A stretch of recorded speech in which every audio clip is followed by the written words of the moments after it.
All right, YouTube, how you doing? Welcome back to the channel. It is August 15th. We got a full MLB slate to jump into on today, a lovely Tuesday. We're gonna go through each and every game like we always do. I'm gonna give you my lean or leans on the games, but everything I'm actually gonna be rolling with, so all of my final plays, those will be in the pinned comment. So if you do want to fade me, those plays, what I'm actually rolling with, those will live in the pinned comment. Coming off of a nice 2-1 night, the Pirates and Mets cashed their under, the Diamondbacks and Rockies also cashed their under, and the Mariners money line, I mean, they only lose by 1 run, but they got smoked for damn near, 80% of that game. So the one that I thought would be the absolute lock yesterday results in an L. And honestly, when I saw on social media that like everyone and their grandmother was on the Mariners, I was kind of like, trap spot against the Royals, and it was indeed. But we will take the 2-1 night, the profitable night. No harm, no foul there in that one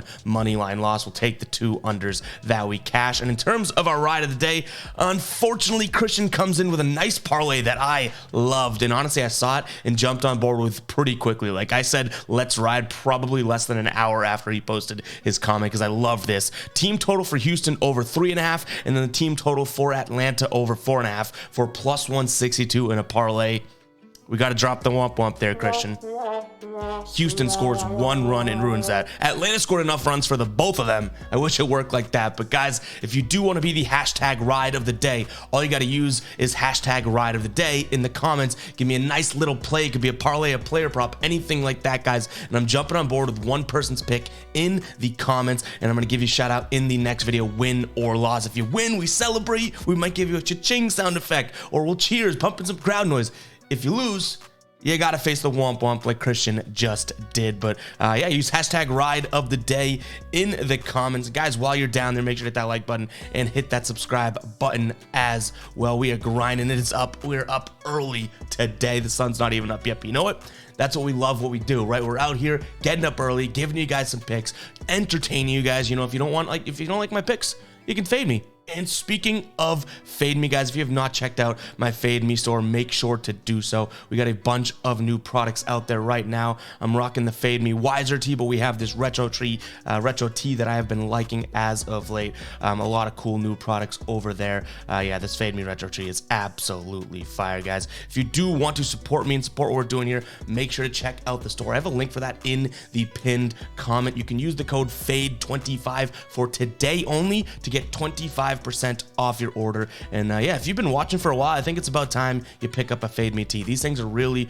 good quality, survive a million washes, guys. Go check out the store. And yeah, if you don't know where Fade Me comes from, it kind of comes from the idea of when we first started doing this and sinking our teeth into sports betting. And I apologize if some of you have heard the story before. We were getting a lot of hate, and still to this day we get a lot of hate. So it's kind of that mantra of, all right, you don't like the picks? Go ahead, fade me. I'll be winning while you'll be losing, but you know what? Go ahead and fade me. So if you do want to support what we're doing here, make sure to check out the store. And yeah, I think it's about time. Let's go ahead and jump into game number 1 of this video. And we're looking at Cincinnati taking on Cleveland, which earlier this morning, I did go back and forth on this game. You have Cincinnati, who's coming out of a series in which they took 2 of 3 against Pittsburgh. You have Cleveland, who did win their last game against Tampa Bay. They scored 9 runs, which has not really been like them as of late, but they did lose 2 of 3 there. Cincinnati has trodden out Graham Ashcraft because 1.6 ERA in his last 5 games here, going up against Logan Allen, who has a 2.4 ERA in his last 5 here. I'm going to lean towards Cincinnati on the money line here, but I'll tell you why I doubt this becomes a final play. And I know you guys don't like it. Why are you giving picks if you're not that confident? I like to go through each and every game. I love talking sports. I want to talk about each game, whether my confidence level is at 100 or at a 7, like it is right here. The thing that might keep me off of looking at Cincinnati here is the fact that they have just struggled against left-handed pitchers as of late. So I want to give you that context here. In their last 10 games, only 2 runs per 9 against lefties, averaging 152 average and under 2 hits, 1.8 hits against lefties. So keep that in mind. But they do have the better starter today, or the guy that at least is pitching better, as well as the better bullpen, just as of late. Both these bullpens have been struggling as of late, but just as of right now, the bullpen that's more trustworthy. So I lean towards Cincinnati, but it is a very slight lean. Then we have a total of 9.5. Now we saw Cleveland score a decent amount of runs against Tampa Bay, right? But like I said, that was kind of out of the ordinary for them. And then Cincinnati also scored a decent amount of runs against the Pirates, which was out of the ordinary for them. So I think a lot of people are going to be on the over today, just because we saw the last 3 games for these teams kind of go up and over this mark. But I do slightly like the under. I'm going to hope that Logan Allen has one of his good days, not his bad days, and then I hope Graham Ashcraft continues to do what he has been doing, because he's been pitching well. So give me the under 9.5. If I had to rank my leans in this game, I'd probably lean slighter towards the under 9.5, and then right behind that, we're looking at the Reds money line. But again, this is kind of an iffy type game and series, to be honest, to me. But let's move on to the next one. We have Miami taking on Houston. Again, Miami takes that win yesterday. Houston only scores 1 run. It ruined the ride of the day, but I do think Houston bounces back today. They have Christian Javier on the mound, who he's been giving you about 5 innings, 2 earned runs, like it's clockwork as of late. A 2.6 ERA over his last 5 years. Going up against Johnny Cueto, who I don't really know what to make of him. Hasn't looked all that great. 3.2 ERA, only pitching about 4 innings as of right now. Yes, he's starting to get deeper and deeper into games. His last 4 starts here is averaging about 5.1, so 5 1/3. But still, I think that Johnny Cueto is just what the doctor ordered for this Houston team to bounce back here. In their last 10 games here, they're playing decent baseball.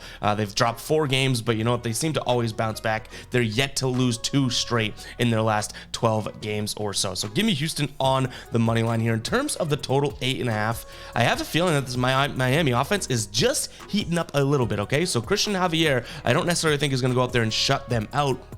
I think Miami's going to give you 4 runs as a floor today, right? And if I think Houston's going to win this game and come back strong after a piss poor performance yesterday, and honestly, the game before, who did they play? The Angels, they scored 1 run as well. Like, this Houston team has to have just a pile up of runs ready to be scored. So give me the over 8.5 in this one as well. I don't think it's going to go miles over. Like, I'm not looking at like a 15 run type game, but I could see this one easily being like a 7-4 or something like that, meaning we cash this over with ease. So over and Houston on the money line in this one. All right, the Nationals taking on the Red Sox in this one. Nationals coming off of sweeping their last opponent. It was the Oakland A's, so put a little caveat feather in the cap there. And the Red Sox coming off of winning 2 of 3 against their last opponent. It was the Tigers, so, take that with a grain of salt. They did take 3 of 4 against Kansas City as well, but again, that's back-to-back opponents that really just are not all that great. Red Sox right now heavily favored on the road at -170, but I still do think that they are the play. They have, I would say, the pitcher that's pitching better as of right now, Nick Pivetta, on the mound. If you look at his last 5 starts, you're not going to get that great of numbers, right? But Pivetta, after May, went to the bullpen for about almost, a month and a half, 2 months, and pitched well in the bullpen, and then came back, and his last couple starts here have looked pretty good. So his first start back, 7 1/3 pitched, 3 earned runs with 10 strikeouts and 0 walks, and 3 of those earned runs, he had 2 home runs let up. So like, kind of unlucky there, 2 big balls. And then he goes up against Kansas City, 5 innings pitched, 2 earned runs with 8 strikeouts. So give me Pivetta and the Red Sox. The only thing that I don't like is that they're -170 here on the money line, and I really don't trust them all that much to be a run line type team against Washington, Washington is just slightly better than the Royals, right? Even though the Royals may be hotter than normal, I don't really like the Red Sox to have to win by 2 runs here. So if we do roll with this, we're going to have to pay the juice. Maybe those odds will move around a little bit. Then we also have a total of 9 runs here. Neither one of these teams have been trending in that direction, but they also haven't really been playing good teams. So Washington certainly carried their weight in that Oakland series. 2 of the 3 games, they scored 8 runs. And then even the Red Sox, 2 of the 3 games against Detroit, they scored 6 and 5 runs. So let's hope that these offenses are starting to cook a little bit, because I like the over 9 runs in this game. And to be clear, if this was 9.5, I don't think that'd touch it with a 10-foot pole. So shows you the margin of error that I'm expecting there. I could see this being a 5-4 or 6-3 type of a game, but not much. Like a I guess a 6-4 type game, right? But not much, would be riding on that. So I do think that this finishes right around 9 runs, so I slightly lean towards the over. But I think that, overall it's probably an over or pass. But if I don't like 9.5, then I probably don't love 9, but I am leaning towards the over 9. All right, ladies and gentlemen, before we move on, it is time to talk to you about Outlier. Outlier, my favorite sports betting research tool on the market right now. What it does is honestly, what doesn't it do? That's a better question. You can identify player props, game picks, parlays. You can even pretty much place bets from Outlier. It is really, really cool. We're on the player prop screen here, and you can see how players have been trending in their last 5, in their last 10, their last 20, head-to-head against the team they're playing. This year, last year, it is very cool. I like to sort by last 10 here to see how players are trending, and then we can look around and see what we got going on here. For example, Jose Altuve has hit this in 9 of his last 10 games, over 1.5 hits, plus runs, plus RBIs. You can see how he's been doing. You can look at it from a season perspective, and then what's really great is you can kind of come down here and see him against that pitcher. So Jose Altuve against Johnny Cueto, he's 1 for 3 in his career, and he also bats righties way better than he does lefties. Johnny Cueto coming from the right-handed side. So let's take a peek at what Johnny Cueto's offering from a pitch arsenal. Fastball, slider, changeup as his 3 main pitches. You can even come down here and look at the heat map. So Jose Altuve against fastballs crushes them, right? Against sliders, honestly, not all that bad if Cueto lets one hang. Changeup, Jose Altuve's cold against, but honestly, he only throws that 17% of the time. It is a very, very cool tool, guys. And say we liked this pick, we can compare the odds. Okay, DraftKings, let's click it. We can either pull our phone out or just continue in the browser. And this is going to literally go find this play on DraftKings and place it in your bet slip, and you don't have to go find it or dig for it. It's right here. If we were logged in, we could put $1 million in cash this one today. In fact, that may be a good player prop to consider today. So make sure to go check out Outlier, guys. They have a trending screen as well, which is very, very cool. Kind of goes and identifies trends that you might not think about. So Rafael Devers here has failed to exceed 0.5 RBIs in 13 of his last 14 games here. Minus 125, 93% in his last 14. Very, very cool app, guys, both for the phone as well as like we just showed you on the desktop, the computer. Go check it out. I have a link in the description as well as the pinned comment. Pinned comment's probably more convenient. That gives you 7 days free. After that, it's $19.99 a month, but you could see the value, right? Green means good, red means bad. It is well worth it. And if you use it correctly, honestly, pretty much pays for itself. So at least go get 7 days free. You're crazy if you don't. It's that good of a tool. Go check it out. That link is in the pinned comment, guys. All right, next game we're looking at is going to be Philadelphia taking on Toronto. I think this is going to be a good game. You have Kikuchi, whatever. You guys know I can't pronounce crap. On the mound for Toronto. He's got a .8 ERA in his last 5 starts here. He's looking really good, and he's pitching 6-7 innings at this point, going up against Zach Wheeler. And you know where I stand on Zach Wheeler if you watch every day. This guy is a very unlucky pitcher. Pitches well. The team does not come through for him, whether it's run support perspective or just errors and whatnot in the field. It is kind of crazy when you look at his ERA and even expected ERA versus his FIP and everything like that. But nonetheless, guys, I think this is going to be a good game. I'm going to lean towards the under 8 right off the bat here. I think both these pitchers pitching well, but I'm going to trust Philadelphia in this one. They did win both games back in May, and Wheeler got the start against the Toronto Blue Jays on May 10th here. He pitched 7 innings, only allowing 3 hits, 1 earned run, which was a home run, and a 7 strikeout performance from him. And I think they're ready for a win here. They lose their latter 2 games of the 3-game series against Minnesota. It's like they used all of their runs up in game 1. They won 13-2, and then they lost 8-1 and 3-0. So I think Philadelphia is ready to score some runs here. Toronto, on the other hand, lose 2 of 3 against Chicago, and they kind of just used up 11 runs, if we're saying that you have a run allotment that you use up, but they did score 11 runs against the Chicago Cubs here. But yeah, give me the Phillies. I think Zach Wheeler is going to pitch all right against this Toronto team who, they're a good offense, and they have been a good offense. I don't want to take much away from them, but slightly worse in their last 5 games against righties than they have been on this season, whereas the Phillies starting to crush lefties in their last 10 here, batting near 280 with 8 runs per 9, averaging a home run per game. So I like the Phillies. And like I said, I do like the under, but the Phillies is probably my main lean in this game. I'm going to back Zach Wheeler. All right, Mets taking on the Pirates here, and I'll be honest, don't really love this all that much whatsoever. The only thing I'm going to look at here is probably Mets money line, and that might not even make it to a final play, even consideration. David Peterson on the mound has been pitching really well.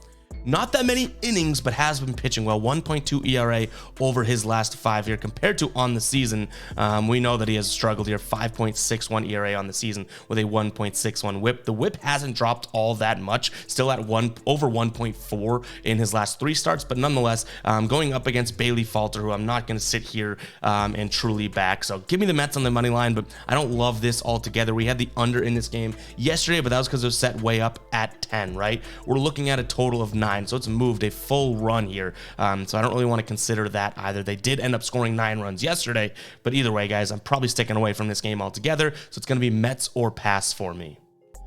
All right, we have Atlanta taking on the Yankees. I'm going to get a little bit crazy with this one. I do still think Atlanta, -1.5 is probably the play until further notice. This team obviously is just cooking, and the Yankees seem to be struggling a little bit, but the total's at 10.5. And you have Bryce Elder, who has just stunk out loud in his last few starts here, right? And Luis Severino, which he has literally stunk more than out loud, like screaming from the rooftops in his last few starts. So there is a reason why I think a lot of people are probably going to be on the over, because these pitchers look like they're going to get smacked around, right? So I'm just going to fade the initial thought, fade me, fade myself, and I'm going to look at the under 10.5 because that total is very high. The Yankees did not really come to play yesterday. In fact, they, in the last, few games here, barring just a couple high-scoring runs, I'd say in their last 10 games, right? They're like known to be dropping 1-run, 2-run, 3-run games, and all of a sudden they'll have these high-scoring games, but I'm just kind of fading what that initial thought would be. This is an Atlanta team that obviously is going to score a lot of runs,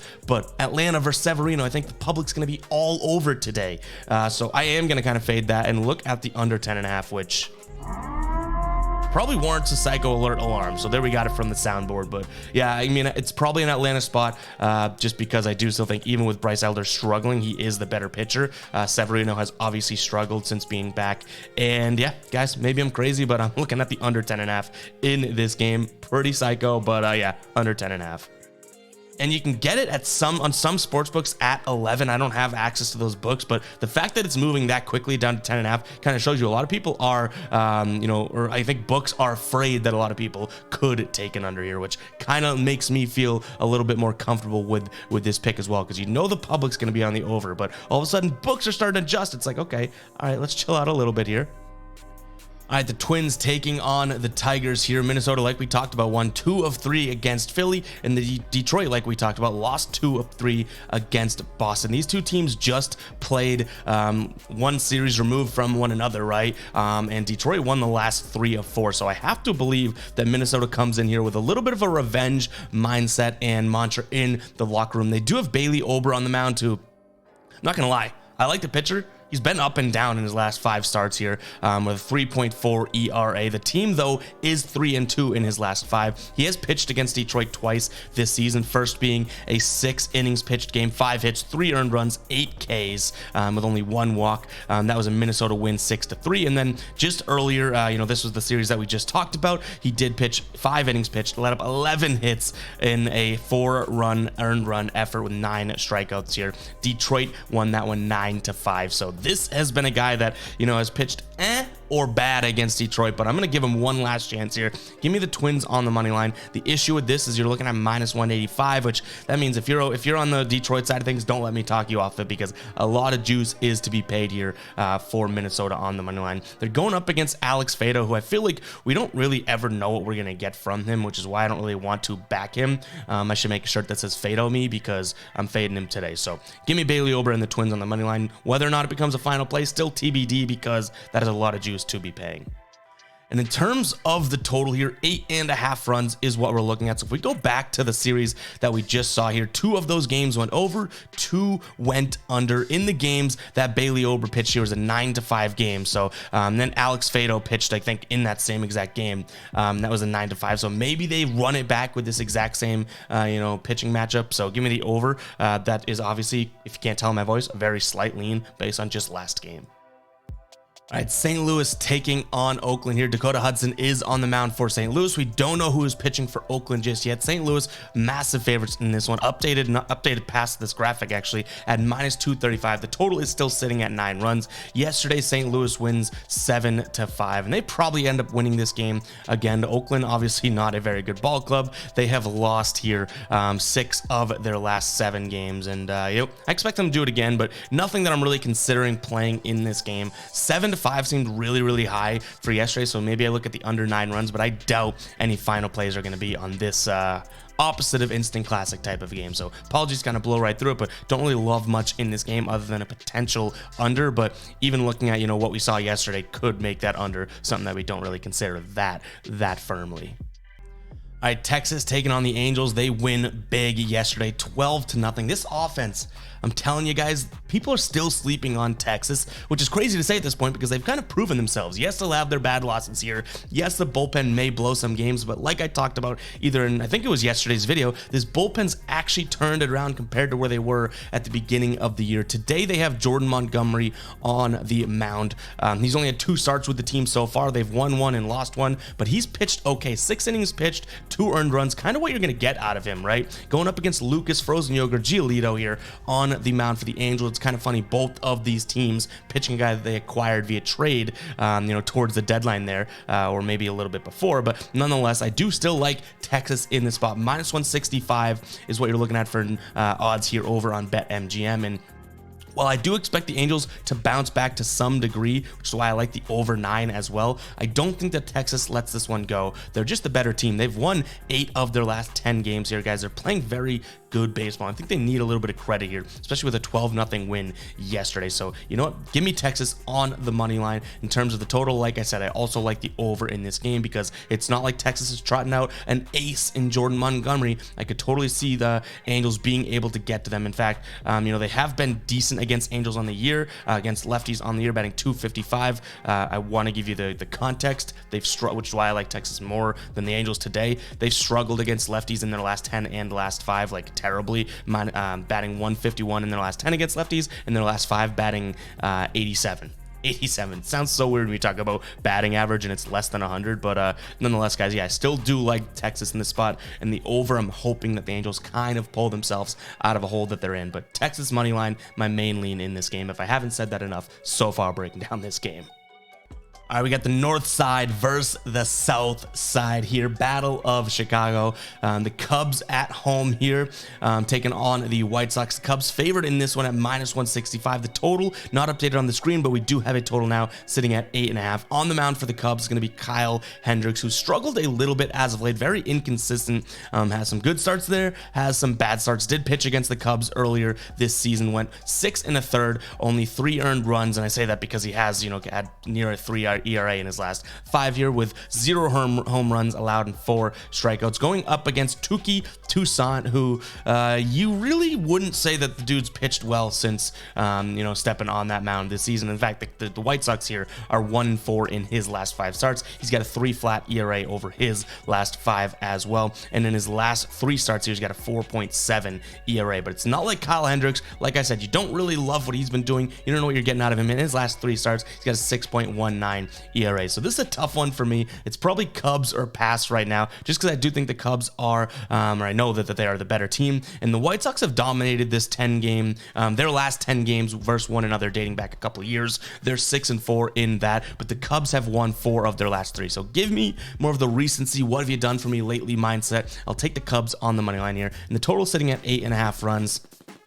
I like the over. We've seen a lot of these games go over between these two teams as of late. The last 3 that they've played, obviously 2 of them being this season. So, give me the over in this one. But, I don't necessarily know if there's that big of an edge. And when you have sort of the rivalry type games, I've talked about it before on the channel, a lot of the trends and all that goes out the window. It's like almost like a playoff atmosphere. Sort of anything can happen. So we'll see with this game. I doubt it becomes a final play, but give me the Cubs as well as a slight lean towards the over.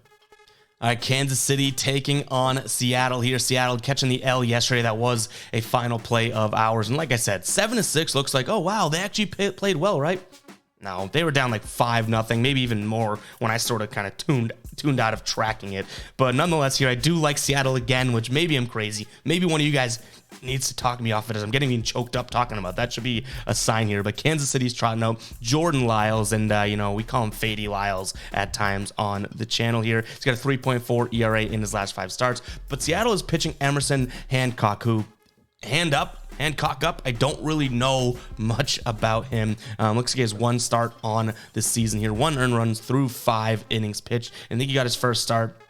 I had the date up in front of me earlier, but it was in this month, right? So don't know much about him. Haven't seen much of him, but sure, I'll lean towards Seattle. I think that they have to bounce back and get a win after yesterday. And sort of that offense late game kicked up, right, and started to get back on course, whereas Kansas City scored a bunch of their runs early, which if you're not aware, Kansas City has been doing that a lot in their wins. They jump out to fast starts. So if you're a Kansas City bettor or fan or whatnot, you might want to start considering them on first 5 innings, because there's been a few games in which they jump out to a good lead, are winning after 5 innings, and then all of a sudden they let teams crawl back in, which makes sense, right? Like, they have a couple guys pitching right now that are pitching well. Brady Singer has been looking very good as of late. Even Cole Ragans has looked good as of late, but then you get to that bullpen, and that bullpen has certainly been struggling. So Kansas City is a first 5 team for me, for almost like if I ever do even touch that panic button, right? But yeah, just wanted to throw that out there. But give me the Mariners on the money line here. And then in terms of the total, I guess I don't trust either one of these pitchers, so I'm going to lean towards the over 9.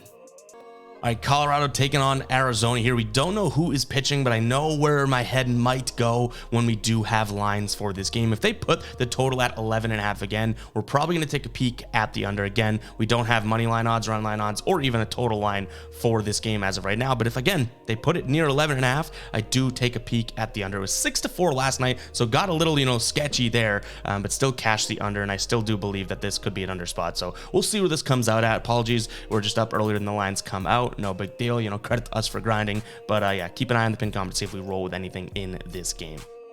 All right, we have San Diego taking on Baltimore. Baltimore, getting the win yesterday, 4-1. The total, is at 8 right now, which it was yesterday, and still cashed the under. It is kind of where my mind goes right away here. I don't think that either of these offenses have been dropping a bunch of runs. San Diego had that one big game against, was it Seattle or Arizona, where they scored double digits, but outside of that, in their last, 6-7 games, really haven't been scoring all that much. And Baltimore, who does hit for a decent average and plays good baseball, right? Like, I've talked about how much I like this Baltimore team on the channel. They haven't been scoring all that many runs as of late. So I'm going to lean towards the under. Jack Flaherty on the mound for Baltimore. I'm putting a lot of trust in him. And then Michael Wacha on the mound for San Diego, who has absolutely been dealing. Got a 1 flat ERA in his last 5 starts here. In his last 3, he's got a 1.53 ERA with a 1.02. So I'm looking at him. He's been pitching well. He's got a 2.84 ERA even on the season here. So give me the under. And then I think I do back Wacha, and I do think that these two teams, to some degree, have been playing similar, which is kind of crazy for me to say, because San Diego has lost like 1 million of their last 10 games. But, I just look at them and look at where their strengths and weaknesses, and I guess I lean towards San Diego in this game. So hopefully you don't take that as like a confident play, because I'm saying it like I'm shaking in my boots right now. My legs are like quivering saying it, but I just have a feeling here that San Diego does bounce back with Wacha on the mound. But under 8 is going to be my main lean. But to be honest, I know you guys hate when I cop out like this. I don't think anything in this game ends up becoming a final play, just because I do like this Baltimore team. And though I'm saying Michael Wacha could deal and blah, blah, blah, this Baltimore team has been grinding out games and grinding out wins. So take it with what you will. Take it with a grain of salt. Let's move on to the next game. Before we get into this game, if you guys are still watching, I want to know what your last meal would be. If you had gone to prison, you were on death row, you needed your last meal, what would it be? Mine would be tough. I mean, I love chicken parm. That might be what it is, but yeah, that's the question. What would your last meal be? If you're still watching at the 28-minute mark, which I appreciate so damn much, we got to throw some wrenches in the system here. I know that people go through the comments, see the number, and they say, okay, I'm just going to comment the number to make it look like I made it that far in the video, or I'm going to comment the player that wore that number because I see other people doing it. Now people are going to see a bunch of food in the comments and be like, what the hell's going on here? But what would your last meal be? If you're still watching right now, let me know. Mine, again, I think would just be an incredible, like the best chicken parm that I could get, which might be Giacomo's in Boston if you haven't tried it. But we got the San Francisco Tampa Bay game here right now. San Francisco, we do not know who's pitching for them. Tampa Bay wins 10-2 yesterday, and if we have any odds like we had yesterday at -125, we probably end up pulling the trigger here on Tampa Bay. And again, if this total total is anywhere like it was yesterday, which was 7.5, I'd probably consider the over. We have Lytle on the mound for Tampa Bay, who he has been sort of hit or miss here, but even still, he's letting up only 2 to 3 runs. So I trust Tampa Bay in this spot, and I expect their offense to continue to progress. So give me the over ever so slightly if it is around what we saw yesterday, which was low at 7.5, but definitely give me Tampa Bay in this spot if they have any sort of consumable odds. All right, Dodgers taking on the Brewers here. This Dodgers team just very, very hard to bet against right now. I don't know where this spot is in this game with the value, because even Dodgers on the run line I think could be a good play, but this Brewers team as underdogs on the run line have covered that in 7 of their last 10, which is the exact same rate that the Dodgers have covered. So I think that this is probably a Dodgers money line game, but at minus 205 odds, you're gonna have to find some sort of a parlay to pair that with, because I don't necessarily think that that is worth a single bet. The total though is sitting at 9 runs here. Milwaukee has been scoring a decent amount of runs, and we know this Dodgers team is well capable here. So give me the over 9 runs to some degree. But yeah, keep an eye on the pinned comment, see if anything in this game becomes a final play, or we're at the last game on the slate. If anything else becomes a final play, I will be posting those down there. Make sure to follow me on TikTok at MLBPicks 2.0, because posting a lot of player prop content over there as well, and on Twitter at FGuyBoston, interacting with a bunch of you guys over there. In fact, some of these player prop plays, I'm literally posting a video about the player prop play and saying, if I cash this play, I'll cash app someone 20, 25, $30 type of thing if you just like the tweet. And not many people, you guys are taking advantage of that. So make sure you follow me on Twitter at FGuyBoston as well. But that is all I have for you guys today. Hope you guys did enjoy the video. If you did, make sure you're hitting that subscribe button. Make sure you're liking the video, sharing it with everybody you know. And yeah, we'll catch you guys in the next one. All right, peace out.